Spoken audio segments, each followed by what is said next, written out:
C'est en fait un tracteur normal qui est 100% électrique.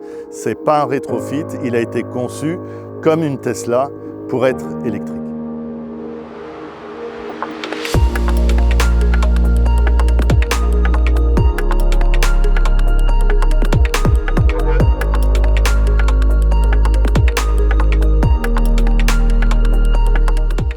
Donc ce qu'on peut dire sur ce tracteur, c'est que c'est un tracteur premièrement qui est très polyvalent puisque à l'arrière vous pouvez brancher tous les outils. C'est un tracteur électrique mais aussi autonome, il peut marcher tout seul.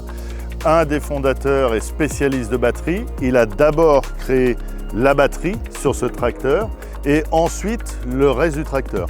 C'est pour ça qu'on a une autonomie entre 8 et 14 heures en fonction de l'outil et du travail qu'on lui demande de faire. Toute cette partie basse, c'est la partie mécanique qui est connectée à la batterie avec un moteur électrique sous le fauteuil du conducteur. Il a un siège, bien évidemment, un volant, une boîte de vitesse synchronisée avec 9 vitesses avant, 3 low, 3 médium et 3 hautes, et 3 vitesses arrière. Il a un relevage arrière de catégorie C avec 3 points, comme un tracteur normal. C'est en fait un tracteur normal qui est 100% électrique. Ce n'est pas un rétrofit, il a été conçu comme une Tesla pour être électrique. La puissance du tracteur est de 40 chevaux avec des pics à 70 chevaux. C'est toujours compliqué de comparer un tracteur électrique à un tracteur à combustion. Notre moteur électrique, c'est un moteur linéaire avec une puissance linéaire et une forte accélération. Le cerveau de notre tracteur, c'est le toit. Il est équipé de 10 caméras. Ces 10 caméras permettent déjà au tracteur de rectifier sa ligne dans certains cas. Ils permettent de fonctionner en pleine autonomie, mais aussi c'est un élément de sécurité. Ces caméras détectent les objets, détectent les présences humaines et donc stoppent le tracteur. Il y a aussi des boutons manuels ici pour stopper le tracteur en cas d'urgence. Les caméras sont couplées à 6 ordinateurs de marque NVIDIA. Donc c'est des caméras qui apprennent puisque NVIDIA est un fournisseur aussi d'intelligence artificielle et ces caméras au fur du temps, au fur d'utilisation du tracteur, enseignent au tracteur comment se comporter.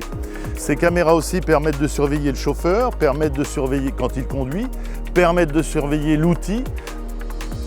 Nous sommes en train de travailler sur des solutions nouvelles que nous allons incorporer, à savoir par exemple pour la vigne ou pour l'arboriculture, le nombre de pieds manquants, le nombre de pieds morts, la qualité de l'arbre, la qualité de ses feuilles, les maladies, et ce pour justement donner la possibilité aux agriculteurs de réduire les intrants, de réduire les insecticides. Je suis vigneron à Queyranne sur une exploitation viticole d'une quarantaine d'hectares en appellation Côtes-du-Rhône Village, Côtes-du-Rhône et Cru Queyranne. La venue de Monarch sur l'exploitation est une possibilité de découvrir la nouvelle technologie et pouvoir réfléchir à une adaptation de cette nouvelle technologie aux pratiques déjà existantes sur l'exploitation. Tout est à inventer et tout est à réfléchir. Et c'est vrai que certainement des grandes possibilités vont s'ouvrir à nous pour l'utilisation de ce type de matériel.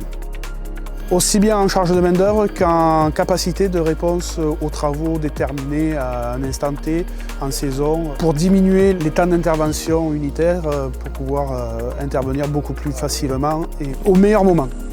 L'avantage découvert sur ce tracteur, c'est vraiment son poste de conduite qui permet à toute personne ayant déjà conduit un tracteur de pouvoir le transférer d'une parcelle à l'autre sans demander un porte-char, sans demander un matériel autre pour son autonomie.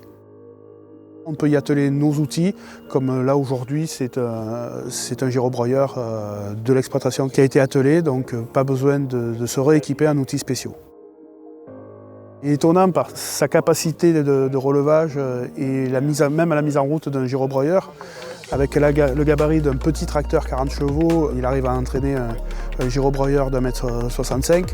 Donc il y a vraiment de la puissance, de la réelle puissance, et il ne cale pas au démarrage, il ne cale pas au travail.